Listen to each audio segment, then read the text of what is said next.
Into it like TurboTax. Now you look like you belong in a prison. Changed my mind. I want the beanie back on. I've already told myself that this is my chance to shine. Okay, I love this movie. All right, I want to talk a lot about this movie. I don't care what you think about this movie. I'm gonna talk to you as if you love it. So it doesn't matter how you feel about it. I'm gonna be like, wasn't it awesome? In that one scene. Hello, everyone, and welcome to the Neon Valley Media Club. Oh wait, are you ready? Oh no, I'm ready. Are you ready? I don't think so, apparently. This is the show where one of us suggests a movie or TV show or music or video game or anything of the sorts to the other person, and we review it. And last week, I suggested the movie Under the Silver Lake. It is a 2018 movie directed by... David Robert Mitchell's the director. Yes, David Robert Mitchell. 3 first names. I always can never remember. I like that third one. That third one is a nice name. Does it resonate with you a little bit? No. Well, he's the original director of It Follows, which is a horror movie from 2014. Really good. I think we talked about it before that you hadn't seen it. Yeah, no, doesn't sound familiar. Might be one I suggest around spooky season. We'll see. But yeah, keep you guys enticed. All right, so why don't we start off with our ratings? Our ratings for Under the Silver Lake are 10 out of 10. 1. Oh my God, really? Again? Bro, I'm going to send you a screenshot of the last 2 notes I took. Because I'll tell you what, Saltburn I understand. I'll give you that. Saltburn I can give you.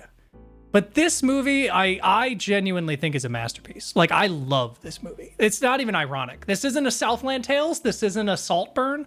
I actually love this movie. Oh, I feel so bad. Okay. I don't know. That's fair. I almost thought you were... Okay, I thought it was 2 things. 1, he just really loves Andrew Garfield. Or 2, oh, that's true. He's trolling me. This might have the most amount of loose ends out of any movie we've seen. I bet I can tie up every single loose end that you have a question about, and it's in the movie. If you can, but let me ask you this. Yeah. Was there a lot of symbolism in this movie? Oh my God, dude, because it's all it is. It's all it is. I felt like this movie made it like it was trying to make me feel stupid that I couldn't figure out what is happening because it felt so pretentious. It felt like I know exactly what I am and I'm going to present myself. You're going to think it's dumb, but you're actually stupid because this is like I don't agree because that's how I feel about Southland Tales. I think Southland Tales does that. No, Southland Tales is just a fucking train wreck. Well, exactly, this was like, because it's trying to be like, do you get it? Do you fucking get it? While this movie, I don't think it's wearing that on its sleeve. It's not trying to be like, do you fucking get our point? It's at its core, it's just a weird movie that you can just watch from start to finish and be like, well, that was fucking, what the fuck happened? But if you want to get into it more, there is more to it. I think that's, and really, it's okay. I don't want to get into my feelings just yet. Wait, hold on. I want to look at your comment because when I do, it'll cut off our video. So I want to look at that real quick. Okay, gotcha. This is not how it ended. I hate you, Joseph. Let's just get that up on there. No, that's fair. The ending is bittersweet, but I think that's what I like about it. Again, we'll get into it. I definitely got an artsy kind of vibe from it pretty early on. The movie begins very abruptly. Like, I think that we're just kind of conditioned with like 4 to 7 different companies, like little credit screens that they do to start. This just starts with the girl wiping down the window. Yeah, well, it has a quick flash of 3 symbols and colors, and then it starts. It's like a lion, a tiger, and something else in like a circle. and then it flashes, which is your first kind of entry into like, oh, there's symbols in this. You know what I mean? It's like very quick to it. But go ahead. But again, I'm like, oh, this is gonna be an artsy kind of movie. This is definitely gonna be like, again, a heavy symbolism kind of like, and then like they open up and a flying squirrel gets like launched out of the sky, that gets killed, and it also looks terrible. It looked like a puppet. I agree. It looks bad, but it looks bad in a way that's like on purpose. Because it's like, with the budget of this movie, why would they not just get a better squirrel doll? So it's almost like, I feel like it's on purpose to be uncanny. Like it's kind of supposed to look weird. It also, I think, is supposed to invoke old cinema, which is a lot of how it's filmed.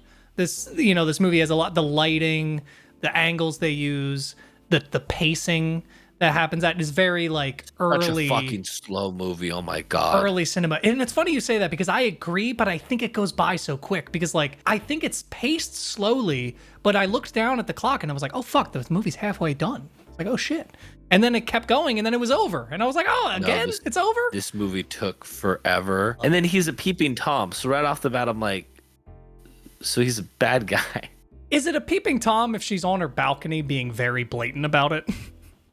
If it's you not have like he's looking through her and you're apartment. staring. Okay, this is fair. Like, again, if he was just on his patio and he's like, well, that's going on. But it's like, what are you using those binoculars for? It's just like, oh, that's exactly what he's using the binoculars for. Yeah. Oh, again, we are confronted with a similar theme as we did before, where the main character, as the story continues to go on, obviously, is just not to be really liked or trusted. Yeah, I noticed that kind of theme. Now, not to the extent, I would say, like, I didn't despise him as much as I disliked the main character in Saltburn. Like, they made it make more sense of like why he is this way, or why you would become this type of person. And it's so funny to see acting so well done, but I don't feel like I'm getting anything out of the conversations. Like, you could cut out the first hour of this movie, makes no difference. No, not at all, man. Not at all. Not at all. You need it. You need the setup. Like, the only thing is just the interaction with the girl, which in itself, like, a lot of that was just weird. Again, I'm like, do people talk like this? Not necessarily. Like, because it was acted well, but I'm like, is this some like dystopian, like, where the social cues are just slightly shifted over to the right? Like, I didn't read any of this, and I'm like, oh yeah, I get this. I understand it. See, I think the acting, as far as like a lot of the characters, they were very transatlantic old Hollywood. Not necessarily Andrew Garfield. I think he was meant to be a kind of everyday normal person. Like, yeah, he's eccentric, but he acts mostly normal. A lot of the other people, I think, are meant to evoke kind of a old Hollywood vibe, like I said before. Like, I would definitely say, yeah, which can be like kind of campy, a little over the top, and it kind of spans all of, not necessarily on purpose. I don't think this is like a theme of the movie, but some of the characters almost span through different eras of cinema. Like, the balloon girl is very 70s, like, hey, we're just here to love and explore our bodies and be happy, like that. That's a very like 70s 60s hippie mindset. At its core, I think the movie is supposed to be a commentary on Hollywood and almost like incel behavior in a way, like conspiracy theory Reddit, like incels who assume the world. But it gave him that. It said that he was right. Yeah. But was it worth learning? It's like learning it. It's like his whole goal was to learn the truth, but it didn't really do anything. It wasn't even like fruitful to learn the truth at the end of the day. Would it ever have been the truth that he wanted? Like, if you're to make a commentary on conspiracy theorists and things like that, like if they were to actually prove that their conspiracy theory is true, you like, okay. Is kind of like, I feel like the point the movie in a way is trying to make. It's not the whole central theme, but it is a facet of it. It's kind of like this character is obsessed with the truth. In a way, I think that's hilarious. I think it's a comedy at its core. I mean, I know you might not have found it funny, but I think this movie's hilarious in the way that things work out. Time. I thought it was supposed to be like a suspense drama. And it is. No, it for sure is. But I think it's like a black comedy in a way where the way that things work out for him, it's like Big Lebowski almost, but taken to like an nth degree where things line up so perfectly that it's like, are you fucking kidding me? Like the Nintendo Power, like the bracelet, NPM. Again, things where I'm like, oh yeah, it just so happens that he. Yeah, things that his whole life, he's been obsessed with. But again, it could kind of be a view into his own psyche. Like, is any of this even real? Is kind of a question. Like, I think the movie is metaphorical and a complete disconnect from reality, and I think it's a man's journey after a breakup and losing his job into complete insanity, basically, and coming to the realization. Like, I don't even know what necessarily the realization is. That's kind of hard. There isn't. But no, okay. I should go through some of the movie a little bit. Okay. So what are some notes you have? Because we can start out with. So, I was questioning what year it was because they don't really explicitly state it until he had said, "Oh, that's my Kurt Cobain poster. I got it signed by him." And I was like, no, he says, I know, I caught that too. It's a little confusing. He says it's signed, and then she says, "Really?" And he says, "Yeah, newly. I know someone who knows his daughter. She signed it." And when you look at it, it says like, real quick, let me look up what his daughter's name is. Oh, okay. Because I was like, wait, what year is this taking place? Oh, Francis. Yeah, okay. So I think it was supposed to be signed by his daughter and not him. Okay. Which, again, is a guy obsessed with pop culture, is another kind of theme of the movie, So, okay. What else did you have? Why does everyone seem like this is their first time interacting with another human? Which part do you remember? I think it was just watching how the neighbors talked with him and spoke with him. Like, he's petting her dog. "Do you want to come inside and have a drink?" Like, everyone's expression was just like, yeah. "Do you want to do the thing?" It's uncanny. I do this thing. I enjoyed it because at first my theory was aliens. Was kind of my first gut reaction when I first watched the movie. Because there's like the metal bracelets, there's the fireworks that are a Morse code kind of giving her a message. And I was like, oh, is this an alien movie? Like, but not. I didn't realize it was Morse code that they were giving her. Yes. Stop watching movies while you're at work, by the way. If you're going to invest in this, just kidding. Sit down with a bucket of popcorn, load it up on the full screen. No, I'm just kidding. I don't either.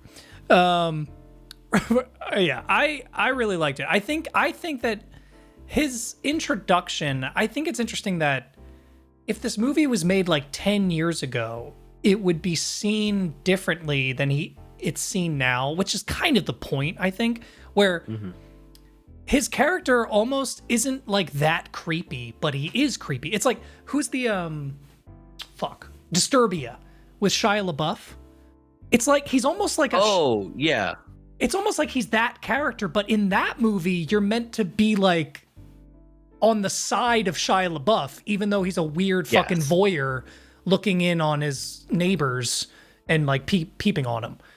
This movie flips that on its head where it's like, well, isn't that fucking weird and creepy and like not, and it's like a thing that us as like media people, like we grew up thinking like, oh, boys, we just love peeping on girls. And like, he's kind of that model of the person who grew up with 90s and 80s media, I think is kind of meant to be the message. And it's why it's so involved in the conspiracy theories he has. Like, he wants things to make sense. you know? And that's kind of the core of the movie, is like wanting things to make sense when they don't, and coming up with your own theories of why that might be. Oh, I did have a comment about the sex in the movie, because out of the gate, it's pretty heavy. Like, you have like the topless Oh neighbor. my God. Yeah. Very immediately. You have the topless friend who comes over, his kind of like partner who's not really a girlfriend, but they're just kind of sleeping together type of thing. Yep. Which, if you're about to say that that's never explained, it is.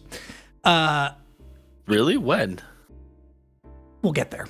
But no, I just wrote that I think it's funny how there was more sex in Soul Plane, technically.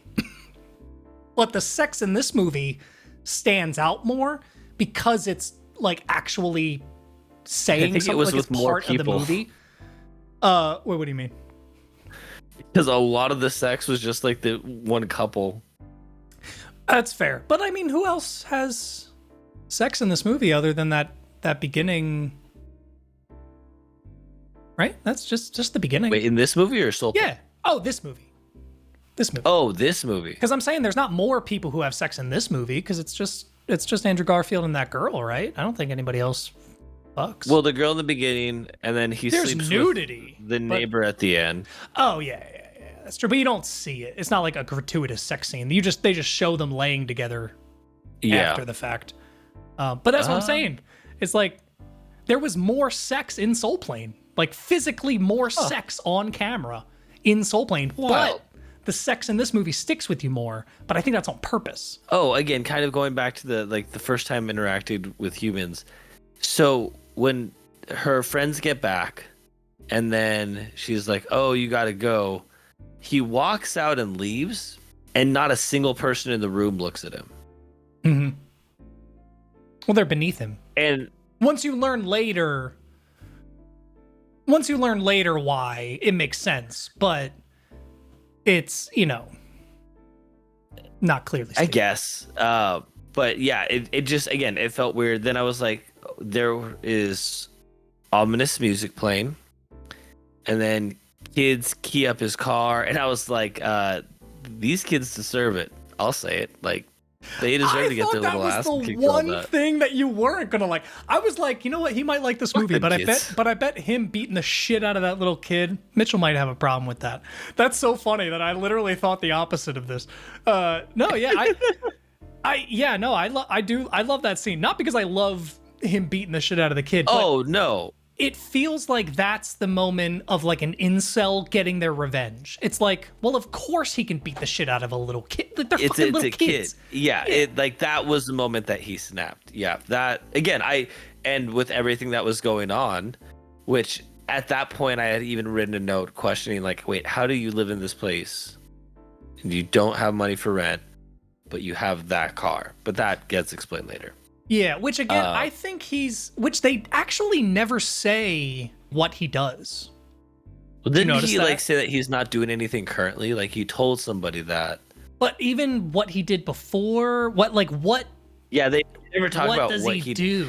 You know, I think that was the other thing. Is like I don't know who the character is. Like, yeah, I took it as an actor. I think without saying it, they basically said it. Like, he's a struggling entertainer. Like, and I think actually that might even be the kind of thing that I resonate a little bit with this character. Like, not that I associate with this character, but the idea of being like, let's say his character is someone that's so ambiguous in Hollywood and entertainment that it's like, because they show him playing guitar, they show him being like funny. Like, it's like, what does he do?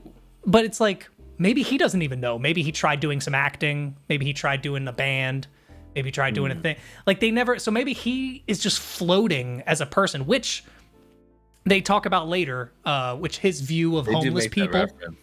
I think that scene is great. I think that that's the perfect representation of him projecting his feelings of how he is in society onto homeless people. Yeah, no, I saw that one. That one I was like, oh, I get it. That's how he is as a person, as he is considering the homeless people to be. Yeah. So how'd you feel about like the dog killer backstory and stuff? Oh, sorry, you had some notes. That was actually literally my next note is Oh, why shit. is dog killing a thing? Which, do you have an explanation for that?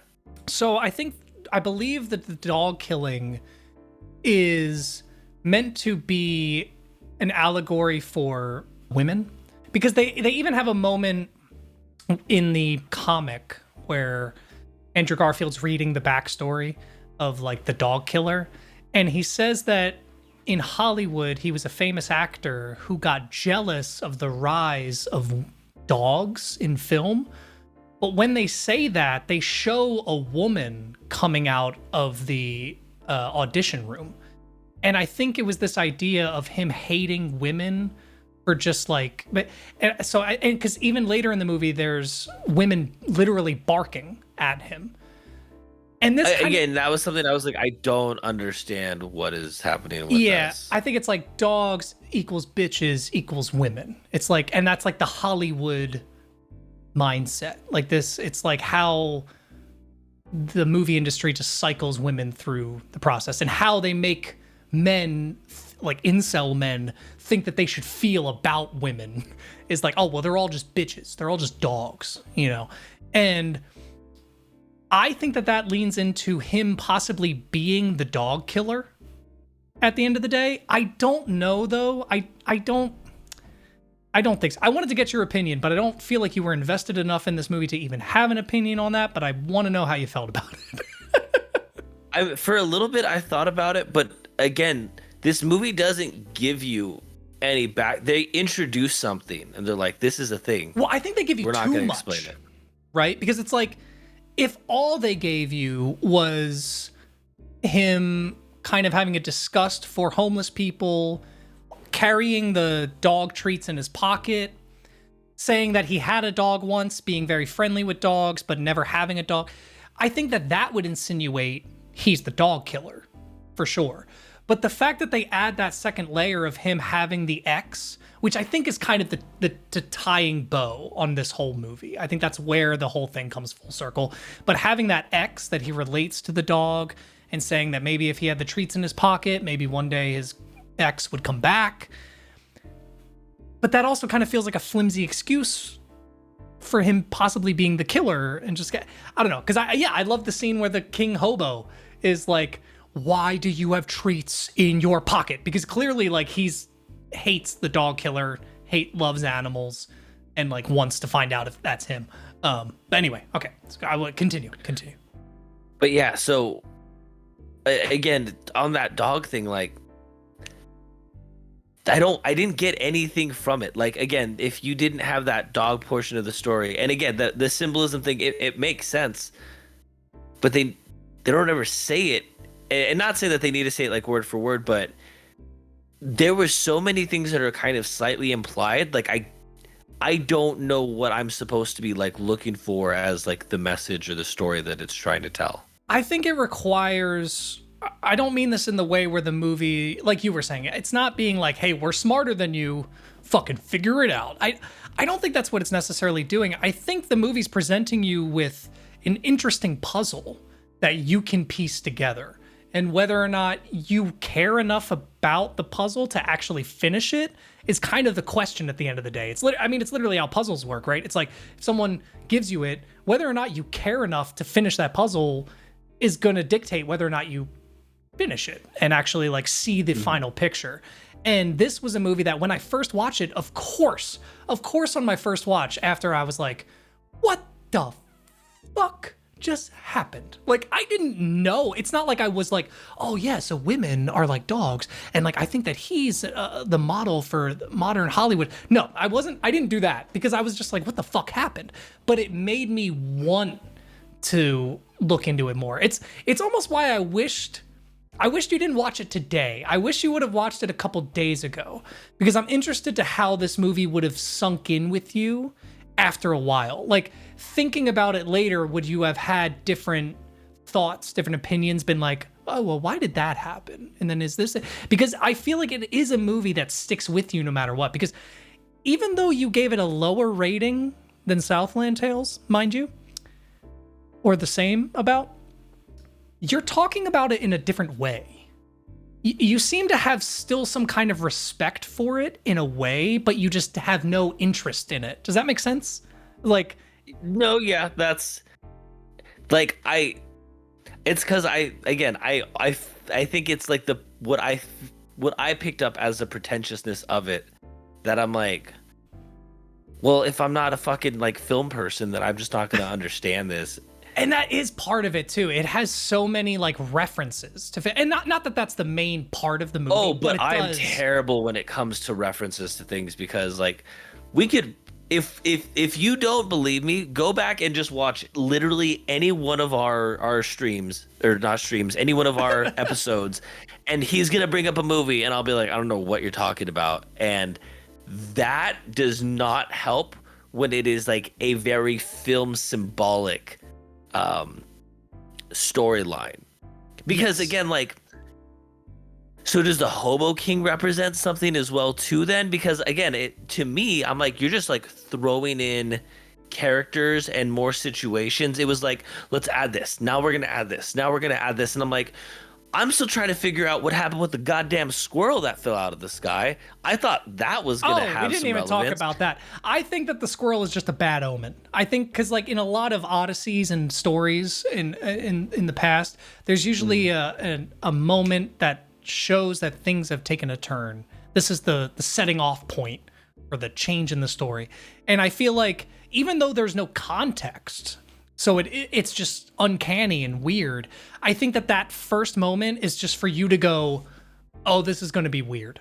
You know, like it's almost perfect, because it's like if that didn't happen, and then like you were saying, like scenes later, like you have stilted acting and you have weird things like on purpose, but they exist, you'd be like, oh, what the fuck is going on? But something about that squirrel scene for me was like, oh, this is the type of movie I'm watching. It was like a fucking dog whistle for like weirdos to be like, this is your type of movie. Because online, I can't find any explanation of that squirrel. Nothing. That's one of the few things. Dude, there have been people who have meticulously broken down this movie to the fucking minute. I mean, I believe it. There were so many scenes where I'm like, they're emphasizing so much for so many few seconds. Like, there's one scene where he has a red sweater on and the camera is just on his back, and I'm just like, this means something. I know it. I have no idea what the fuck it means. Do you want to know how insane it goes?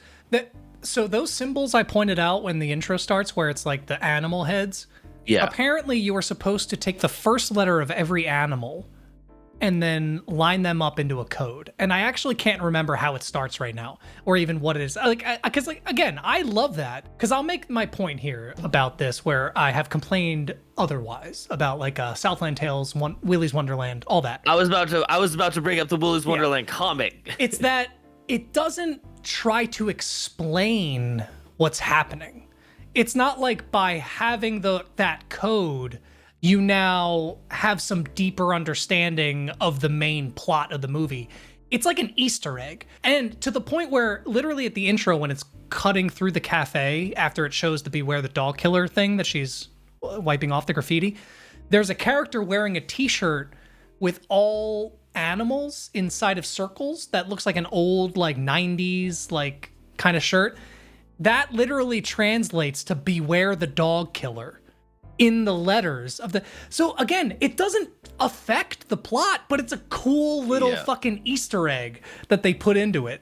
And I love that attention to detail. That's the type of shit where I'm like, you printed a shirt? Like you created a symbolic language with animals and then created a shirt just to put Beware the Dog Killer? Like, why? Like, that's so cool. Like, I love that shit. Like, yeah. That's where it differentiates itself for me between those other movies. Then the movie did another problem. It did not do. I'm sorry, the phrasing. The movie did another problem. I realized it right after I said it. I need a shirt. It took a while for me to realize who the fuck was who, because you get introduced to so many different characters so quickly. So like when so he meets this blonde girl, and the blonde girl becomes like an interest. I don't even know if I would call it a love interest, but he becomes an interest. He's at least sexually interested in her. The one who lives across the street, or the one that comes over his house at the beginning? No, Sorry. the one that lives across the street, Okay. or like Yes, on the yes. other side of it. So they vacate overnight. So overnight they're gone, and then there's a blonde girl that comes in to grab her stuff. I thought for the longest time that was the same girl. Oh, really? And so for a long portion of the movie, I'm like, why is he being weird and not just going and asking her why she moved overnight? Because I thought it was the same girl. I didn't realize it was a different girl that And they were user just error. grabbing her. Joseph, put up the. That's your fault. I can understand the idea of too many characters being thrown at you, because the first time I saw this movie, I did kind of understand that, but I don't think I confused any of the characters with each other necessarily. Yeah. I think the movie did a good job. I actually have a note about that. I said that the movie did a great job at that because they have characters like the pirate character, who is ridiculous at first glance. It's like, why the fuck is there a pirate in this movie? You know? You're looking at me like there's not a pirate in this movie. You know what I'm talking about? No, I know there's a pirate, but again, I was just like, so why? I think the reason to put it in there, well, one, it's quirky and weird. It's Hollywood. They're fucking weirdos. I think that's whatever. That's the thing. But I think one of the strategical reasons to make it is that he's a character that shows up for very quick glimpses that let you know that there's another party involved.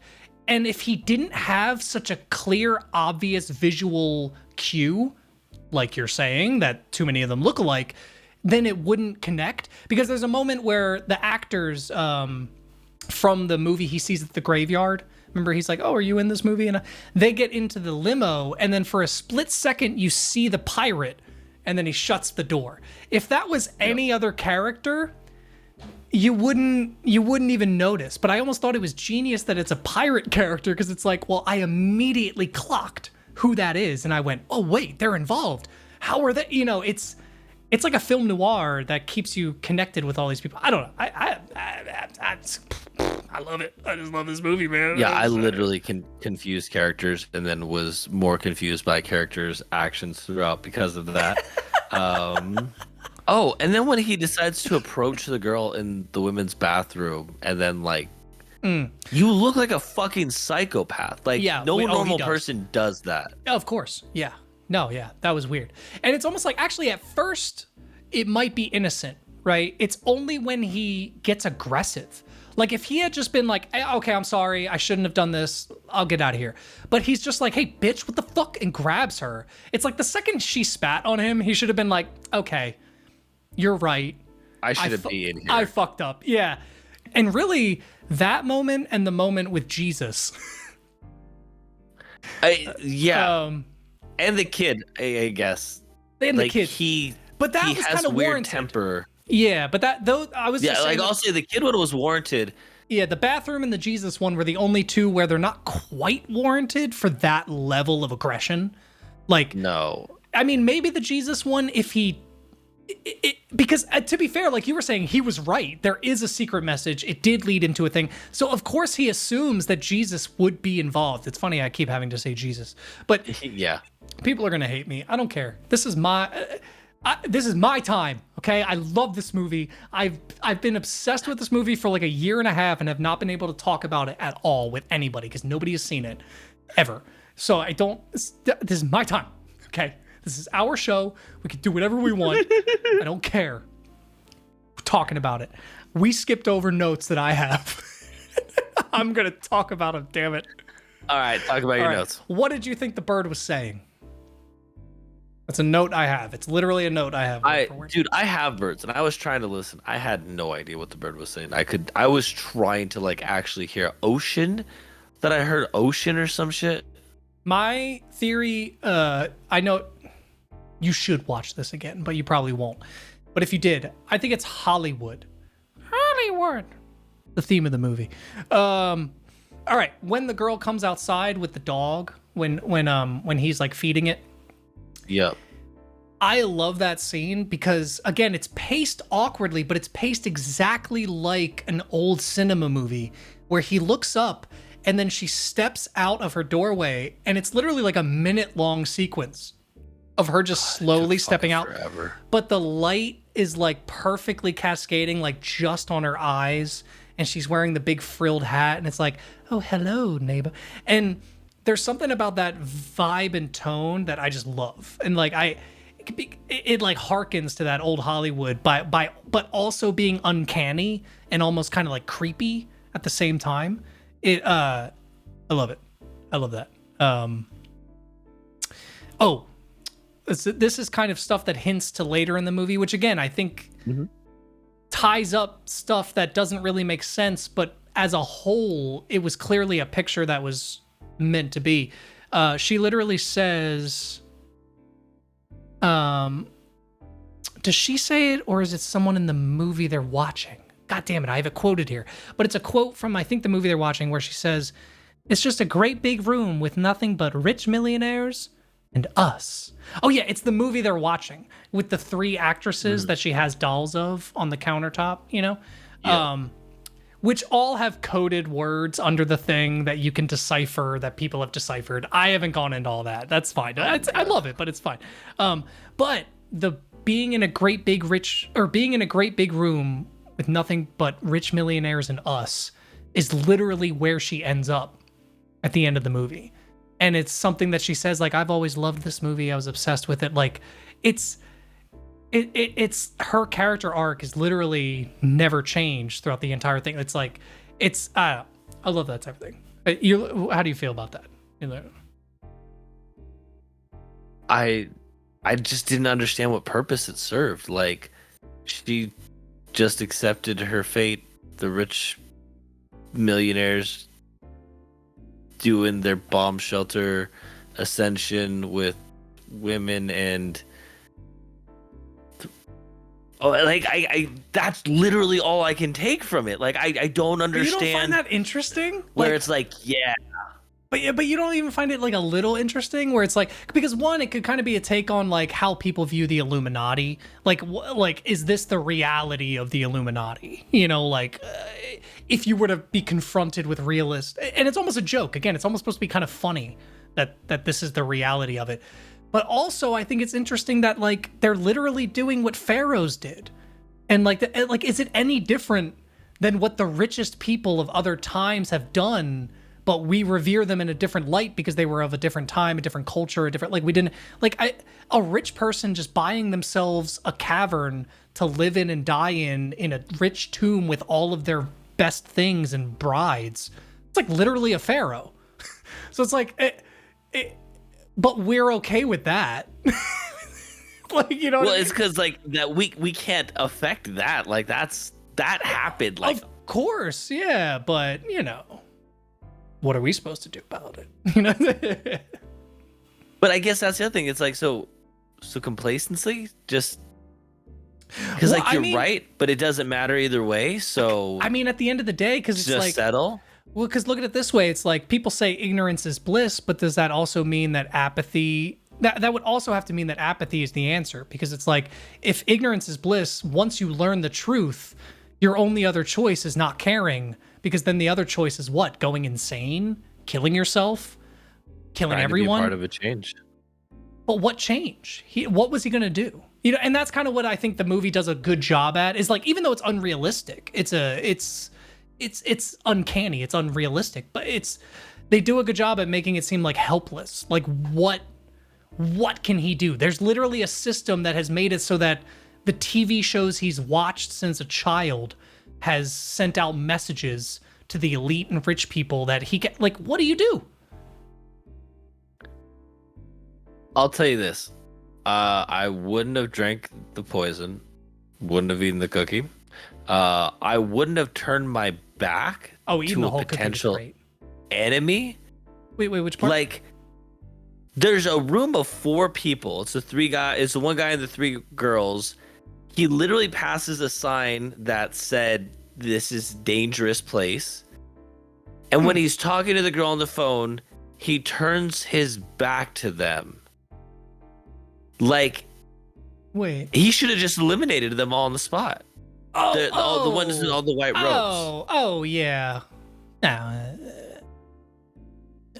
But I mean, Like, why does he keep taking like poison? Well, I think one, he wants to be part of them, so it's like his goal at the end of the day is to want to be part of the elite. Like, and that's where I think the comparison to the homeless comes in, where it's like he is so adamant that the homeless are just these kind of like outside ghosts that peer in on people enjoying the lavish lifestyle, but they can't do it themselves, so they harass the people who do it. That's what he does. He literally, because he doesn't understand how to become an elite, which feeds into possibly him being an actor or some kind of entertainer who didn't make it. By him not understanding what it takes to make it, he's harassing famous people and the people who did and being like, well, what the fuck is the secret? Well, how the fuck did you do it? Like kind of at the end of the day. It's weird because with a movie like Saltburn, I totally like understood why you didn't like it. With this movie, I also totally understand why you wouldn't like it, but for a totally different reason. Does that?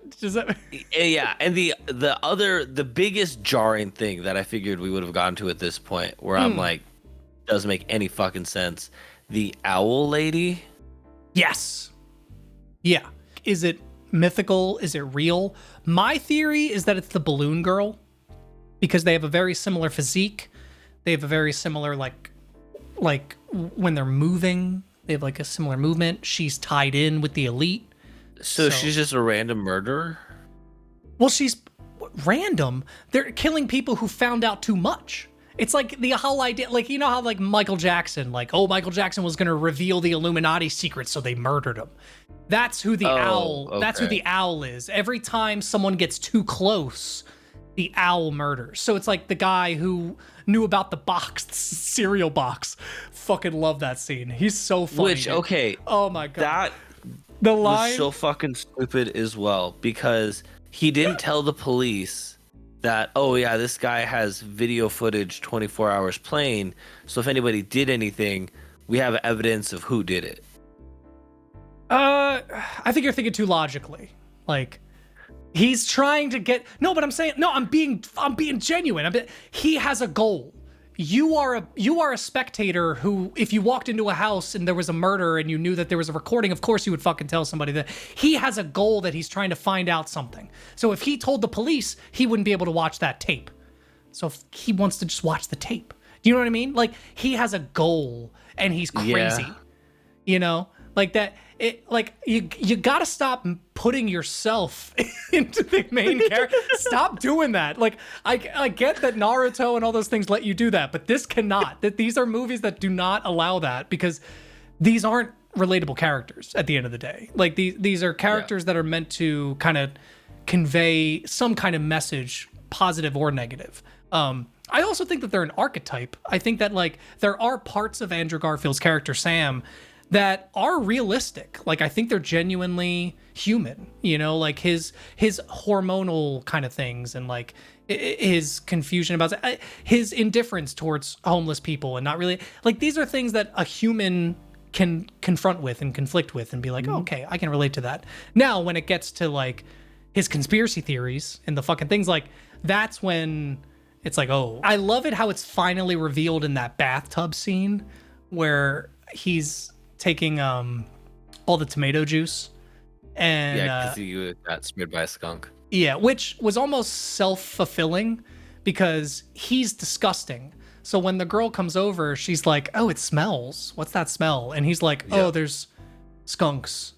There's a lot of skunks around, but he's just covering up for the fact that he's gross. But then he actually gets sprayed by a skunk. And in that scene, you can physically see her like change gears, like realizing.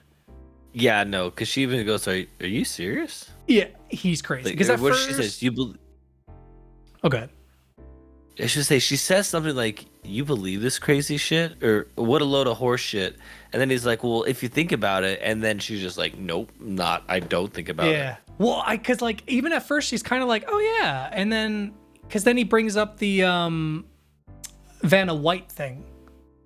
And he's like, well... Which I was just like, bro, she's just looking at the different cameras. But that's again, well, that's what I like too. Is later, there's the cereal box moment with the guy who has all the death masks and all that stuff, which also is a great line. I love that he's looking at all the death masks. This is the biggest laugh I got. He's looking at all the death masks and he goes, "I really need to get a family." And you think that he's saying that because he's fucking crazy for having all these masks, but then after he goes, "Because I gotta have somebody to leave these to, right? I mean, they're so special." And like that, oh man, that shit was so funny to me. But hit the moment with the cereal box, you can tell that Andrew Garfield is like, this guy's fucking crazy. Like, a cereal box? When literally in the scene before, he was like, "So every time Vanna White looked left, right, and then center camera, I kept track of it." And it's like, that's his cereal box. It's like we almost all have our own version of the thing we become obsessed with, or like the little conspiracy. Because I had some conspiracy things when I was younger, nothing to this degree. But again, this reminded me of the 23. The number 23. This was almost like a number 23 that done was one right. of my notes. I was like, what was the exact note? Hold on. This is pretty much the number 23 movie. I bet in the same part we have the same note, and I said it feels like the number 23 done right. I don't think I said done right. I think you gave this a lower rating than you gave the number 23. Okay. And that's the moment where we get the great phrase, "That's as common as tits and hamburgers." Oh, all right. I feel like this is an actual note. I feel like the songwriter scene when he meets Andy Gar, that was my nickname for Andrew Garfield because I forgot his character's name, is boring. Like, the revelation isn't crazy or feel like it's an outrageous message. You could have gotten rid of the first hour and just introduced that as a story, but no, he gets killed and there's still a bunch of other storylines that started that went nowhere. Like, I was just like, oh, there's one person behind it all. I was like, that obviously that's what they're trying to say. Like, they're feeding into all the conspiracies, so like, why wouldn't there be? I'm dead. Oh, but I love that though, because it's not only the revelation that there's one person behind it all, it's a revelation that there's one person behind it all. Like, because we as people create our own kind of like choices of like what is real and what is fake. You know, like, oh, well, Nirvana, that's a real band. You know, they said real shit. You know, like, for me, A Day to Remember, that's a real band. You know, for you, Eminem, that's a real rapper. You know, but if you were to find out that thing that you considered the real thing amongst all the bullshit pop and mainstream shit was just as bad or just as manipulated and controlled as the shit that you consider pop and nonsense, it would like crumble your world, you know? Because I have a fucking Clockwork Orange poster on my wall. You know what I mean? Like, I relate to movies that are supposed to be like, oh, this is out of the ordinary and but I have to remind myself that they're still made by people who want to make money and are still trying to sell you something. So at the end of the day, it goes through a process of things that's like, is it any better? You know, I kind of equate it to the bubblegum pop, like, anarchy kind of like. My favorite thing is when you see like a Disney Channel character who's like a punk, who's like anti-establishment, and then kids attach themselves to that character because it's like it's a corporation creating a false identity of anarchy, and then kids go, yeah, fuck the man, but they're doing it in a way that supports the man. So it's like, I think it's that philosophy in a way where it's like he thought by being this esoteric hipster fucking, oh, I've got Kurt Cobain's daughter's signature, you know, like he's cool. No, dude, some guy wrote the piano while he was getting a blowjob. You know, like, it's like, I love it. Yep. I loved it. I don't know. Yeah, it did not do much for me. I don't know what to say. That revelation is a lot for me. Because I even have a list. I love all the songs he plays. He plays Crazy Train by Ozzy Osbourne. He plays Jump by Van Halen. Plays I Want It That Way by NSYNC.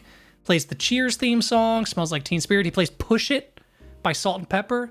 Doon, ba-boo-doon, push it. He plays I Love Rock and Roll. And then the one that hit me the most, which I think is, maybe I'm reading too much into this, but I think that this is a big one. And it's because it's a moment where it zooms in on the guy, and it's kind of this moment. It plays the Pixies' Where Is My Mind? And it's that piano, the...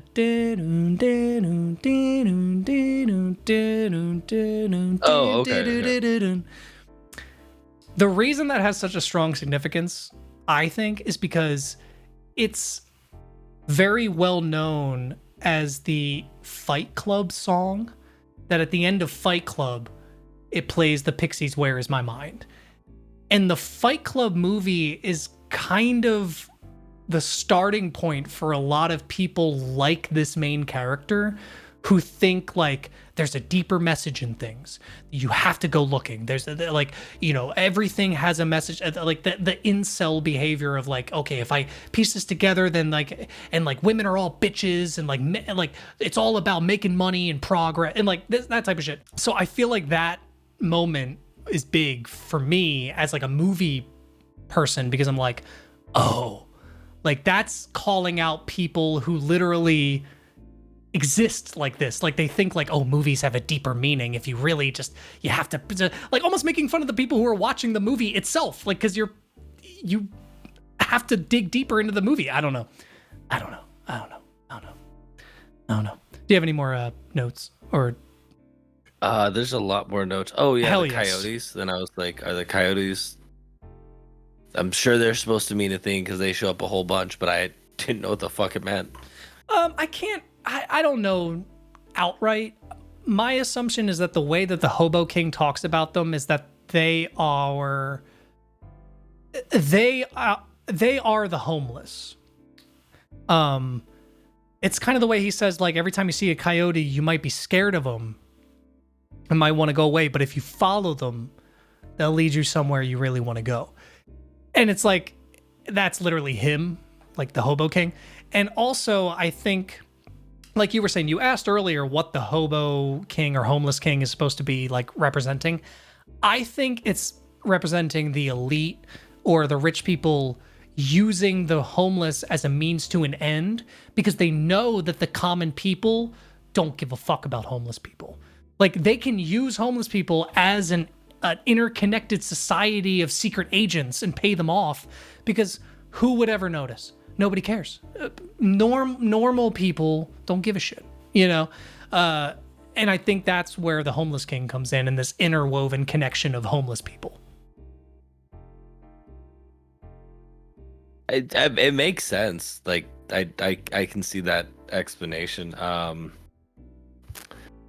Which, okay, this is kind of something that also happened in the number 23.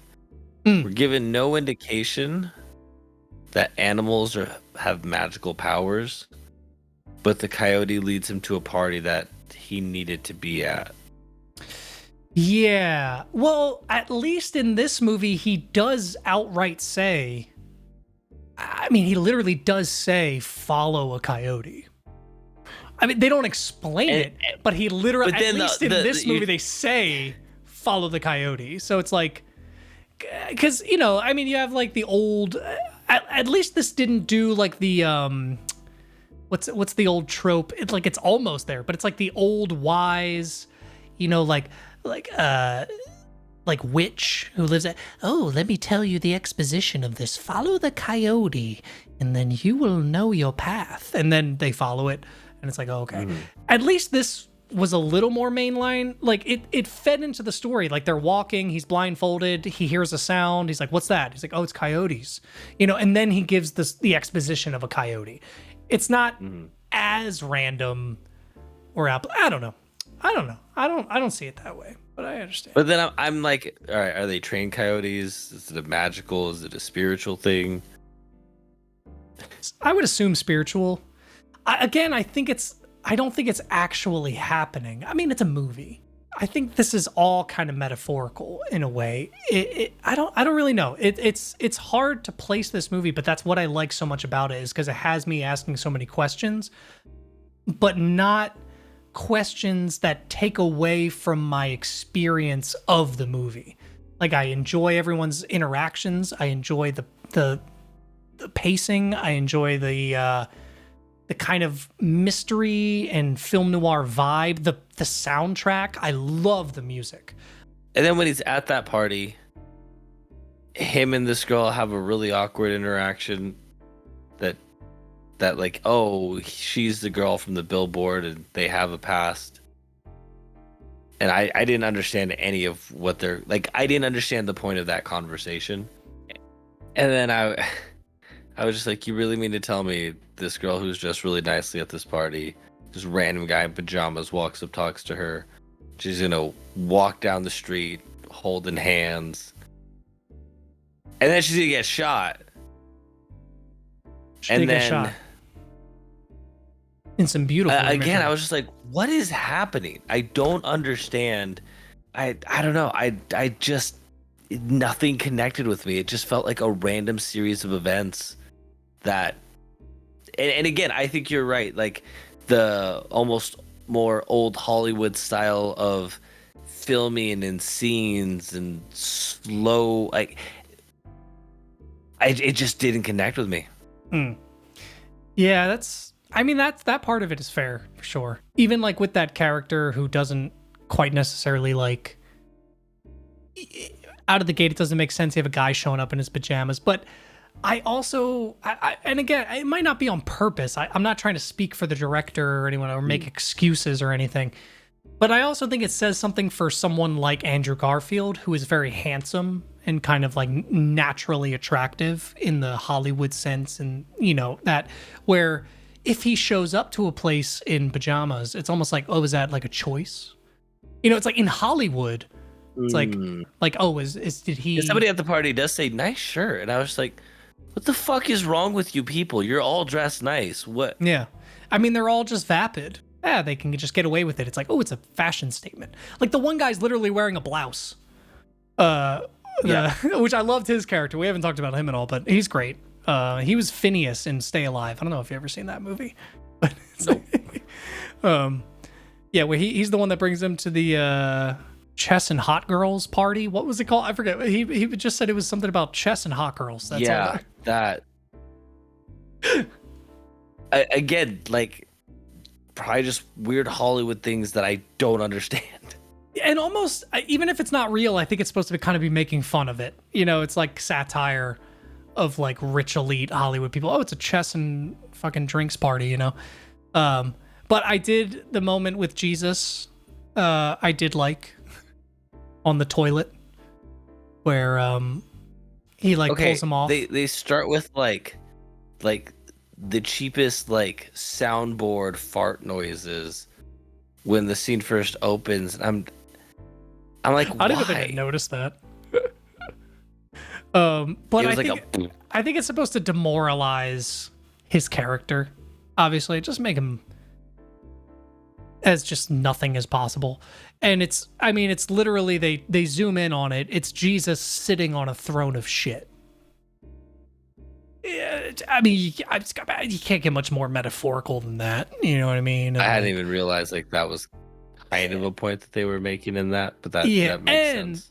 They're all worshiping a false idol of Hollywood, and his name is literally Jesus. Like people screaming, "I love you, Jesus! We love you, Jesus!" And then the brides of Dracula, which is so funny. It's not the brides of Jesus; it's Jesus and the brides of Dracula, or something like that. Yep. And then when she has her song during the secret party, and she just said, "This is a song for Jesus." Like I don't know why that made me laugh, because it's like good. It's good, man. It's great. It's a good movie. All right, so okay, we're kind of are we getting near the end? Kind of a little bit. We're past the party. Yes. He already killed the songwriter. Yeah, we talked about him killing the songwriter. Great scene. It's and so then he uses the bracelet to follow the map to get his way into the kind of secret bunker where those 4 people were hanging out, like you were talking about before. Which, to your argument, I don't think they're threatening at all. And I think that it's very obvious that they're not like Like I don't know. I like you were saying, like, why would he turn their back to him and do it? Well, one, he only turned his back because he was being on a phone call with her, and I think that again, he's so like one track minded that he's not thinking about whether or not this is a bad idea to turn around right now or whatever. But again, I like that scene because I think it's supposed to be saying, like, learning what you want to be true, but when it actually is true, you find out that it's not what you wanted at all. You know, it's like people with conspiracy theories want so bad for there to be like an alien race of people who are controlling us, or like a rich elite of Illuminatis who have a secret organization.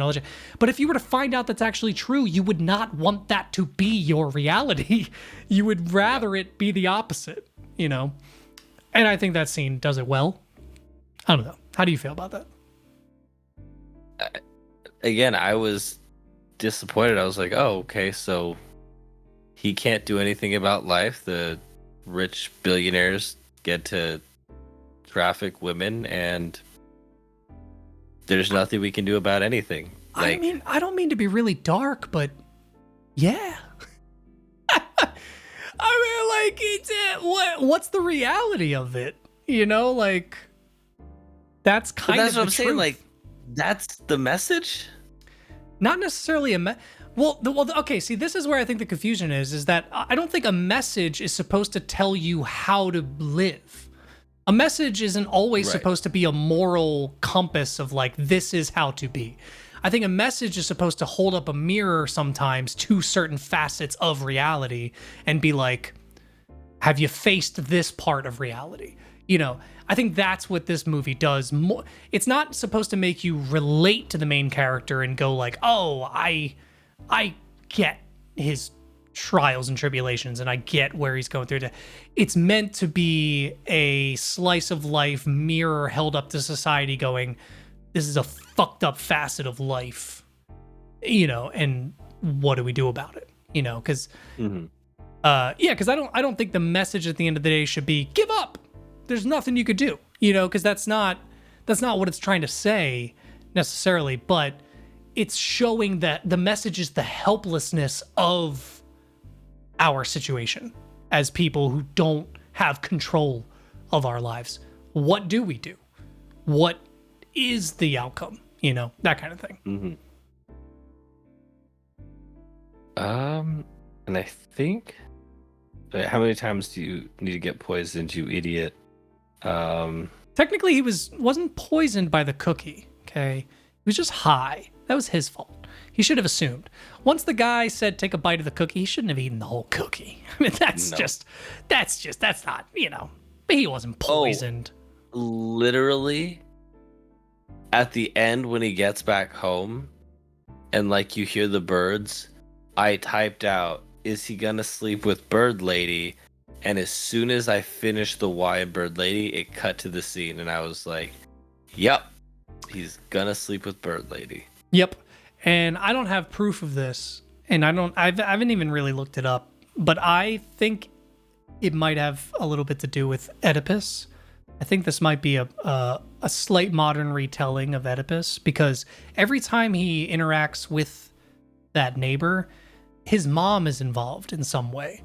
Like, he was on the phone with his mom, and then like his mom comes up in conversation. Like, there seems to be a connection between older women and his mom, you know?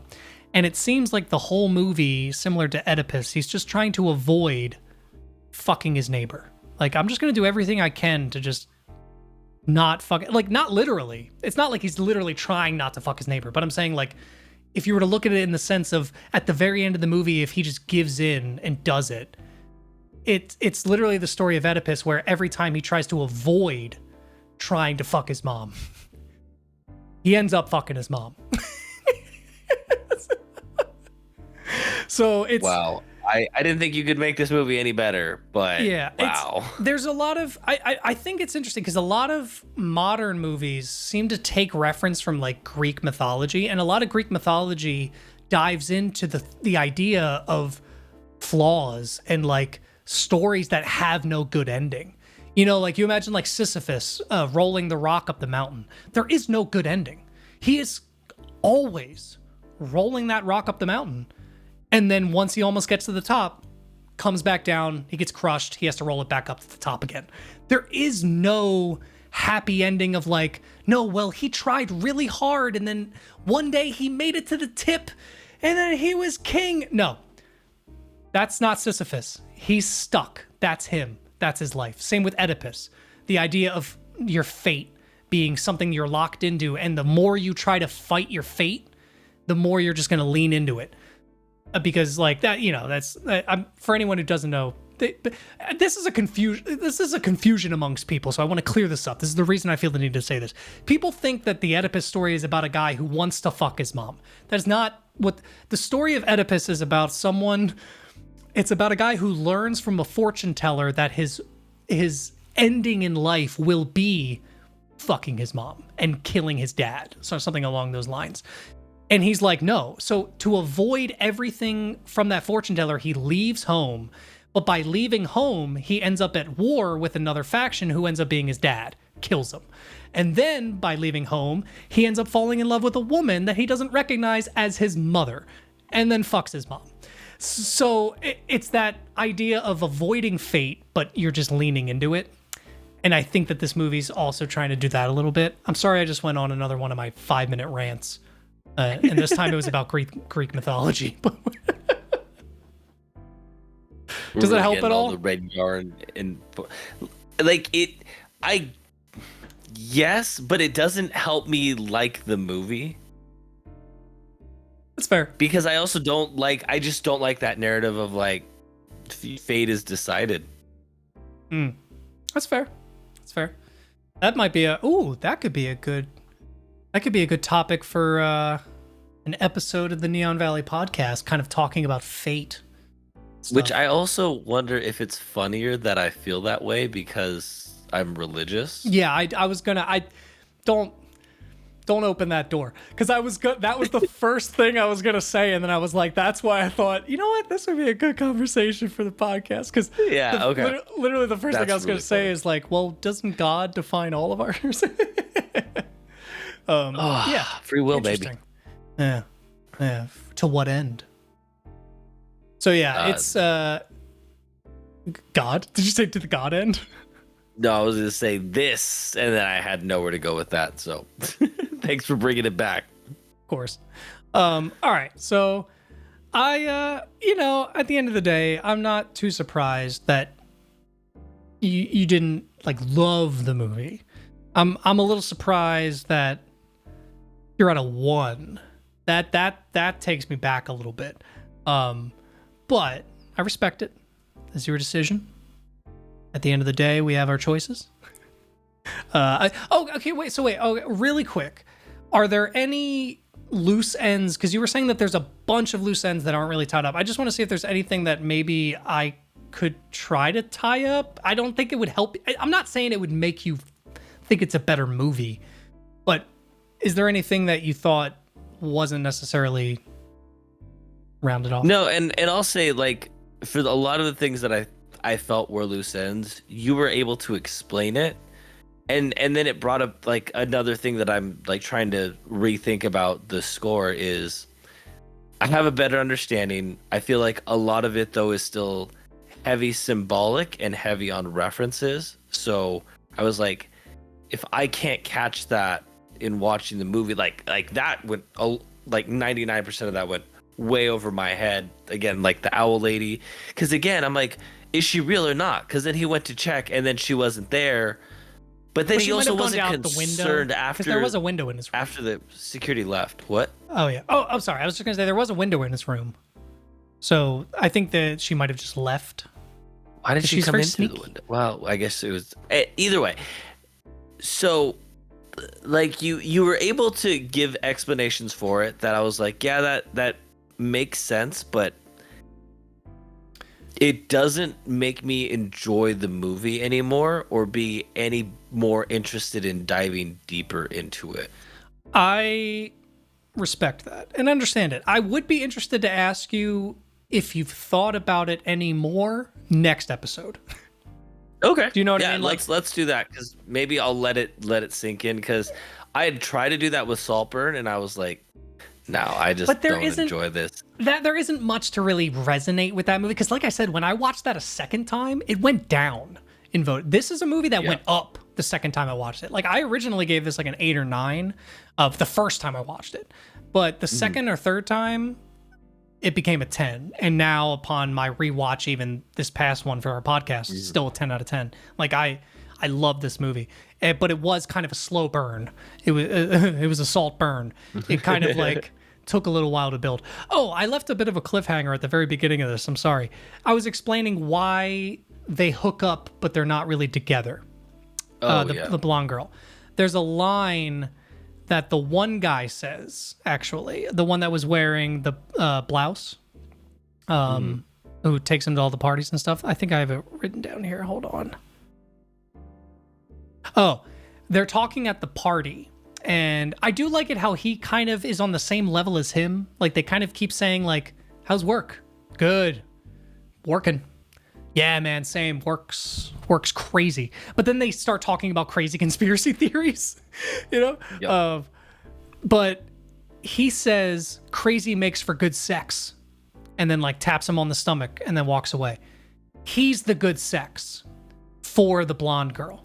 She's fully aware that he's crazy and has no like inclination to date him, but he's a good fuck. Which they show at the, not saying they show he's a good fuck, but they show that they're fucking at the beginning of the movie. Yeah, so clearly she's enjoying it. She stopped by. Yeah. And that's right after the scene where he's in the tub and then kind of reveals that he's crazy. And then literally the next scene, he goes, hey, crazy makes for good sex. So I think it's supposed to, and then she never shows up again. Which I think that was supposed to be the breaking point for her of like, okay, you're crazy. I'm out. You know, like officially you're crazy. This anyway, isn't fun anymore. Yeah, that was just to tie up that little, again, cliffhanger I left because we weren't that far in the movie yet, but I forgot about it. So, all right, let's give our final ratings because this went on longer than most. There's definitely a lot to talk about. Yeah.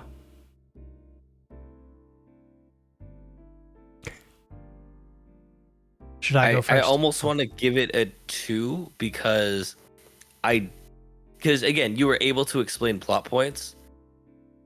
And so like I'm going from looking at it from like none of this means anything to okay, I understand now. It still feels pretentious, but I'll give it a 2. It's fair. I give it a 10 out of 10. I stand by it. I have no quarrels with it. I think that this rides the line of being the thing that pretentious things try to be.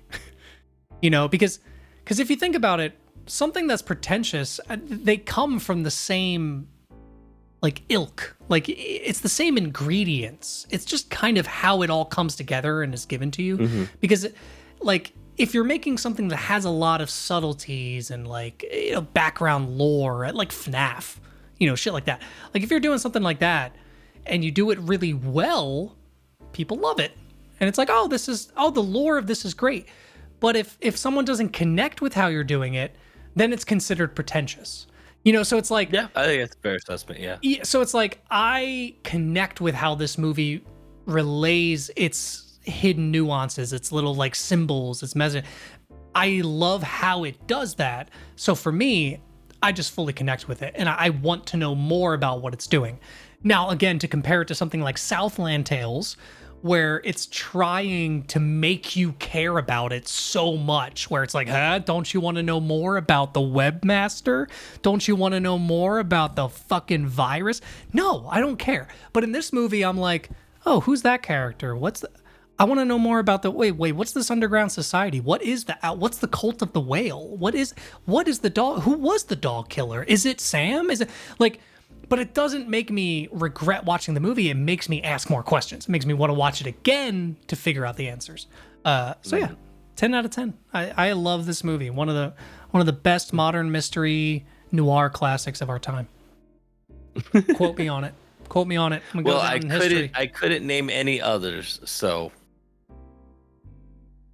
Come at me. Cruel. Anyway, I think I'm gonna get a lot more backlash about this than you will. I don't know. Did you look up any reviews? It has like a 50%. It's literally, it's 10 literally or 1. our scores. Literally, yeah. It's right down the fucking middle. So, all right. It's about that time for you to give your suggestion for next week's episode. So the only thing is, I don't know, seen this one before, but are you familiar with the movie Get Rich or Die Trying? I'm familiar with it. Not sure if I've seen it. And if I did, I was like 5 years old or something. So, what's the Tupac movie? I'm thinking of the 50 Cent movie. What's the 50 Cent movie? Oh, no, your microphone went out. No, I don't think I've seen it. Interesting. All right, who's in it? Hey! Sounds like something. Walter Alza, Omar Benson Miller, Sure. Serena Reader. Wait, the Serena Ritter? Oh, and 50 Cent. Wait, no, you're fucking with me, or is he actually in the movie? Wait, are you fucking with me? Do you not know what Get Rich or Die Trying is? Is this one? Wait, no, because your microphone cut out during that. Is this one of the 50 Cent movies? This like, because I know that there was like 1 or 2 movies. There was like Blood in the Sand, and then like fucking another. Is this one of the? Blood in the Sand. Or was that a video game? This is one. I think you're thinking of the 50 Cent video game, which was the one where it's like in a Vietnam shooter or something like that.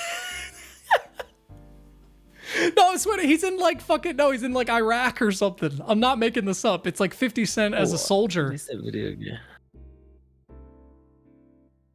There was Blood on the Sand. Yeah, that's right. I was thinking of Bulletproof. That's why. Oh, Bulletproof was game. another game he had.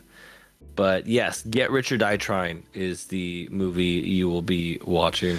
You still haven't. Is 50 Cent in the fucking movie or not, dude? Is it? Yes, I literally said, okay, and yeah. 50 Cent. Yeah, but I couldn't tell if you were trolling me. And then when I tried to get an answer, you were like, "Are you fucking with me?" We did the Jason thing again. I'm not. Okay, so all right, that's really funny that I didn't. When I said Tupac originally, I meant 50 Cent. It went on this whole fucking trip. Okay. Oh my god. All right, so. If you don't want to be spoiled for Get Rich or Die Trying, make sure to watch it before next week's episode. That's every Thursday. We release the media show. I can move my camera, apparently. We release the media show. Every Monday, we release our regular shows. Make sure to check that out. Mitchell, you got anything you want to plug? You want to direct people to our lovely websites they should go to? I do. You can check us out on... it's Neon Valley Pod pretty much on all social medias. Yeah, Links will be down below. And new music is coming soon.